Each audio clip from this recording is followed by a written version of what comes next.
Hi guys, welcome back to CJ's Keto Kitchen. Tonight we're going to be making a very pretty but very easy and simple dessert. It is going to be thin mint parfaits. So let's go ahead and get started.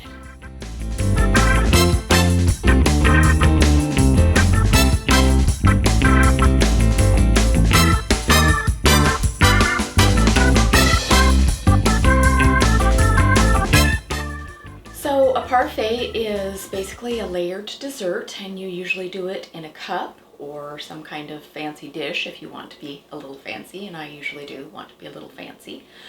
But traditionally it consists of some kind of pudding, or sometimes they're made with yogurt and crumbs or pieces of cake of some kind. But I'm going to be making this one ketogenic, and so let's go ahead and get started.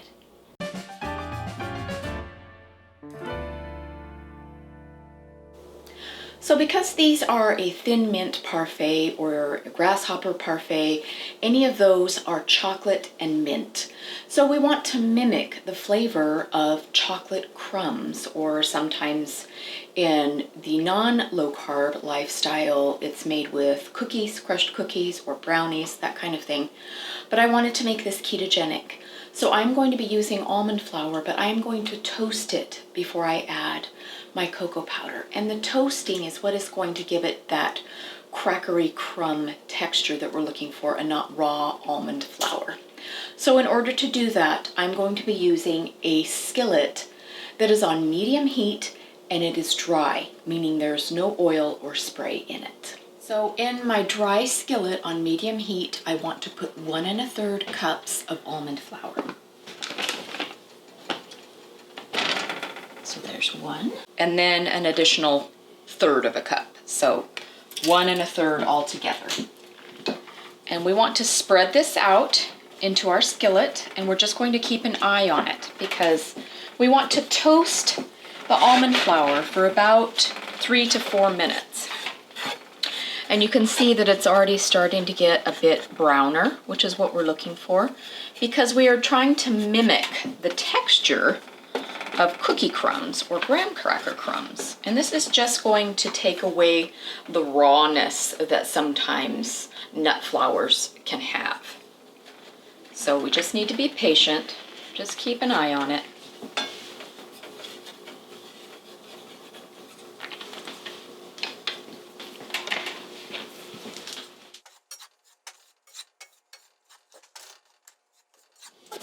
Okay, so it took 3 minutes, and now we have our beautiful almond flour crumbs, and they are now golden, and all of that flour taste has cooked out.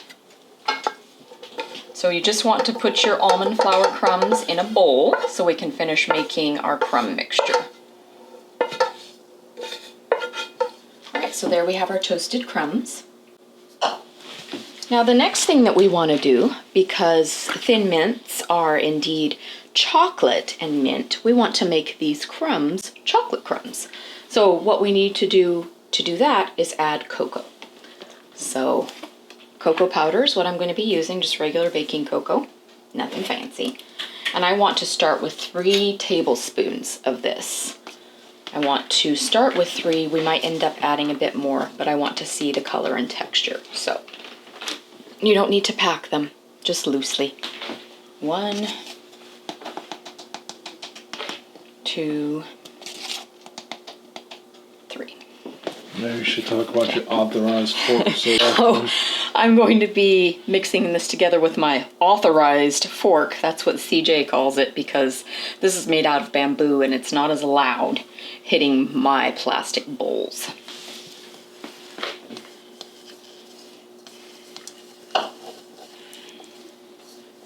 So we're just going to stir this around and see if it's the correct color, because we are definitely going for color, not just texture, because we want this to be nice and chocolatey. And you can see that it is indeed a beautiful chocolate brown color, just like cookie crumbs would be if you were using this in a traditional manner. Okay, so there's our chocolate crumbs. Now at this point we are going to add just a little bit of melted butter because we want that nice sandy texture. It's still going to be crumbly, which is what we're going for, but it's going to help bind it just a bit for making our parfaits. So I have 3 tablespoons of melted butter. And I'm just going to add half of it first and start mixing around.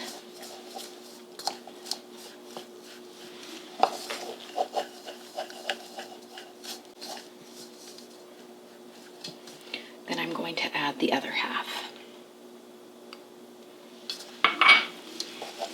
And this is just going to give our crumbs some sticking, some crumminess, without binding it too much. So we'll be able to crumble it, if you will, into our parfait glasses to make our nice crumb texture. And of course it adds a bit of fat to our flours, which is always nice on the ketogenic lifestyle. Okay, so there we have our chocolate cookie crumbs. So I want to add some sweetness to our cookie crumbs. So of course you want to do this to your personal taste. I'm going to do 2 tablespoons of monk fruit erythritol, and this is the confectioner's or the powdered kind, just because it will incorporate a bit easier. So I'm going to do 2 tablespoons. And we're just going to incorporate that into our crumbs, making sure to break down any little bits of white that we see. It's okay to have a little bit, but we do want to try and incorporate it as good as we can so that our finished parfaits look really pretty. So just keep taking your fork and blending it in, because confectioner sugar can be, lumpy. But we just want to do the best that we can. So we're going to just let these crumbs sit while we complete making the other layer of our parfaits. So the first thing that we want in a separate bowl, and you want your bowl to be at least medium-sized so that you get lots of air when you do your mixing. I have 2 bricks of full-fat cream cheese. Here I'm using Philadelphia. And I have let mine sit out so they are very soft. They are room temperature, and that is what you want.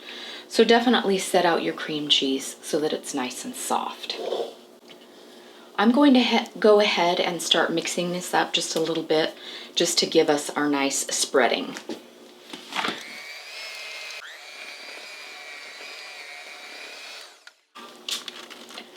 Okay, so you can see that our cream cheese is nice and soft, and that's what we want. So we want to sweeten this, first of all. So once again, we are going to be using our monk fruit erythritol powder. And you definitely want to use a powdered product. And we want 1/2 cup.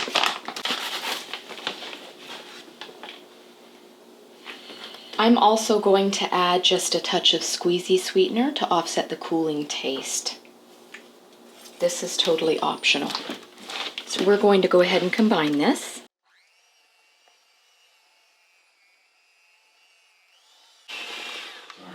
You only need to do that briefly because we are going to be adding one more ingredient to make the cheesecakey pudding part of our parfait, and that is going to be heavy cream, and you need 1 cup.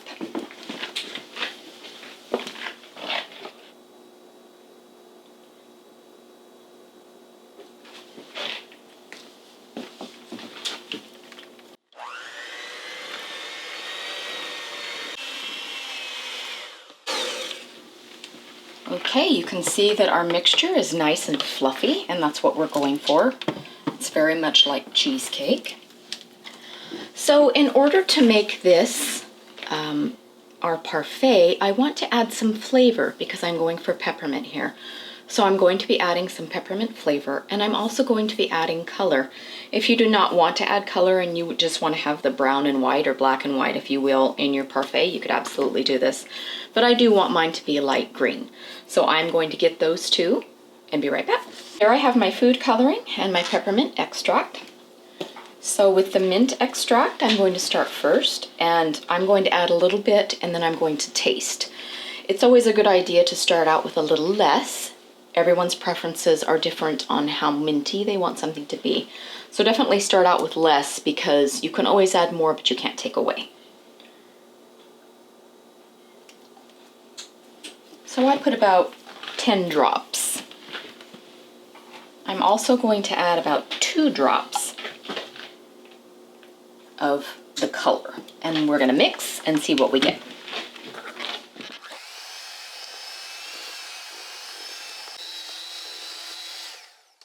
So I'm going to taste it.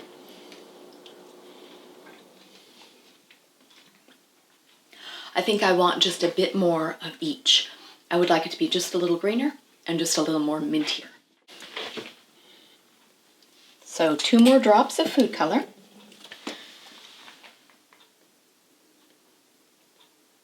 And I added 5 more drops of flavor.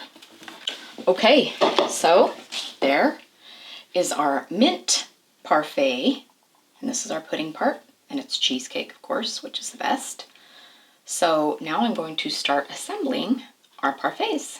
Here comes the fun part, and that is assembling our parfaits. Now I have a very fancy glass here. This is a martini glass. We got this specifically for our lovely parfaits. They will be linked in our favorites as always, of course. You can use any kind of dish that you would like. You could even use, plastic party cups, anything that's easy for you, but you can, of course, go completely over the top. Because one of the wonderful things about parfaits is being able to see the lovely layers. So that's what we're going for here. So to start, of course, we are going to use our crumbs, and I'm just going to put some in the bottom of our glass. And you can do this however you'd like. And so when you are assembling these, you can always pick up your glass and see how it's looking from the side. So there's our first layer of crumbs. Now for our mint cheesecake layer in our parfaits, I'm going to go ahead and put it into a Ziploc bag. And I have put a piping tip in mine, but you could just snip the edge if you wanted to, because I'm just going to make it just a little bit fancier. But you could, of course, just dollop your cheesecake filling on there if it's easier.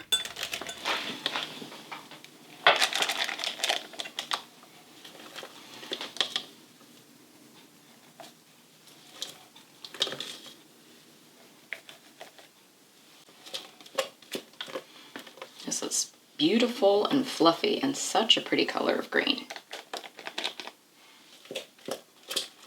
Okay, so I'm going to start out with that amount.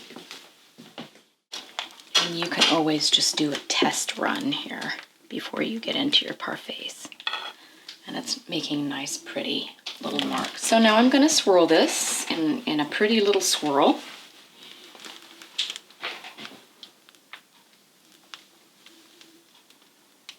And I'm just going to keep going.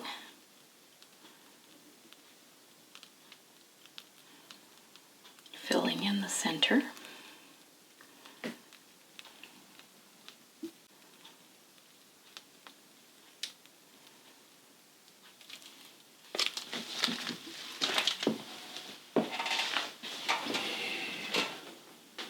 So when you hold it up, you can see your pretty little swirls. So now I'm going to do another layer of crumbs.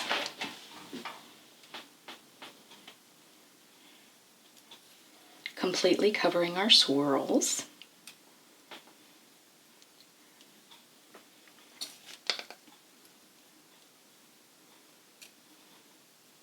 If you just wanted to do one layer of crumbs, you could.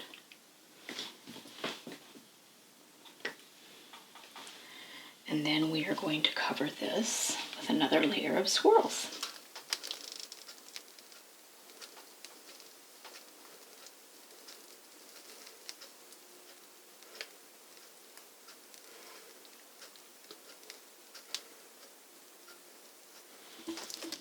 So you can see our beautiful layer of swirls. That's so pretty. I'm just going to add a little bit of flourish on top now. And these are completely optional steps, of course. So for my garnish, I just have some chocolate shavings here, some crumbles. And this is just Lily's milk chocolate chips that I have ground up. And I'm just going to sprinkle those on top.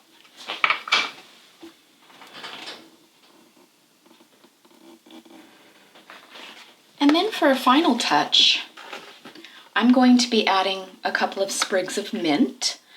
It's nice and pretty, and then everyone will know when you serve it that it is mint flavored.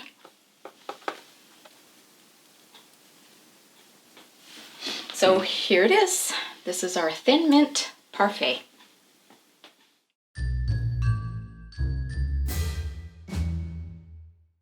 Okay, tonight's video is Thin Mint Parfait. Super fancy. Tell us what you think. Okay.